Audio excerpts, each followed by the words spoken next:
দেখুন, সাধারণ মানুষের চোখের জল তো আমাদেরও ভালো লাগে না, কিন্তু বাংলার সাধারণ মানুষ তো আজকে এটা বুঝতে পারছে যে যারা গোটা ঘটনাটা ঘটালো, যারা এই গোটা চক্রান্তের পিছনে, তারাই আজকে গিয়ে সাধারণ মানুষের কোলে গিয়ে মাথা রেখে তাদের সঙ্গে চোখের জল ফেলছে। এটা তো কুম্ভীরাস্ত্র ছাড়া আর কিছু নয়। কারণ এই গোটা ঘটনার পেছনে তো বিএসএফ এর বর্ডার খুলে ওপার অন্য দেশ থেকে দুষ্কৃতী ঢোকানো বা ভিন রাজ্য থেকে দুষ্কৃতী ঢোকানো, ঢুকিয়ে তাদেরকে দিয়ে গোটা হামলাটা পরিচালনা করা, এটা তো এর পেছনে রয়েছে। কারণ আমি আপনি প্রত্যেকে জানি, সাধারণ মানুষ প্রত্যেকে একটা কথা বলেছেন যে আমরা যারা হামলা চালিয়েছে তাদের কাউকে চিনি না, তারা কেউ লোকাল লোকই নন। এটা লোকাল হিন্দুও বলেছেন, লোকাল মুসলমানও বলেছেন।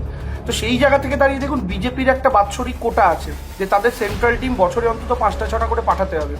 এরা বকটুইয়ের সময় পাঠিয়েছিল, পোস্ট পোল ভায়োলেন্সের সোকল নামে পাঠিয়েছে, সন্দেশখালির সময় পাঠিয়েছে। একের পর এক কাণ্ডে তারা প্রত্যেক বছর 3টে-4টে করে সেন্ট্রাল টিম পাঠায়। সেই সেন্ট্রাল টিমের রিপোর্ট কি হয় কেউ জানতে পারে না, সেন্ট্রাল টিমের আউটকাম কি হয় কেউ জানতে পারে না, এই ঘটনাগুলো নিয়ে সিবিআই ইনভেস্টিগেশনের কি হয় কেউ জানতে পারে না, এনআইএ ইনভেস্টিগেশনের কেউ জানতে পারে না। শুধু যখন ঘটনা ঘটে এই নিয়ে হইচই হয়, তারা আসেন, আপনাদের সংবাদ মাধ্যমে আমরা দেখি, এইটুকুনি।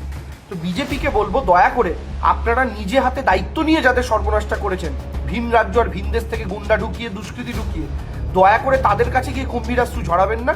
কারণ আস্তে আস্তে কিন্তু প্রত্যেকটা বাঙালি, প্রত্যেকটা বাংলার মানুষ বুঝতে পারছে যে এই গোটা চক্রান্তর পেছনে, ঠিক যেভাবে প্রত্যেকটা রাজ্যে নির্বাচনে জেতার আগে আপনারা অশান্তি পাকান, ঠিক যেভাবে 2020 দিল্লির বিধানসভা ভোটের আগে 10 দিন দিল্লি জ্বালিয়েছিলেন, ঠিক যেভাবে উত্তরপ্রদেশে বিধানসভা নির্বাচন জেতার আগে 2017 সালের আগে 1-1.5 বছর ধরে উত্তরপ্রদেশ জ্বালিয়েছিলেন, ঠিক এক প্রসেস বাংলায় আপনারা করছেন।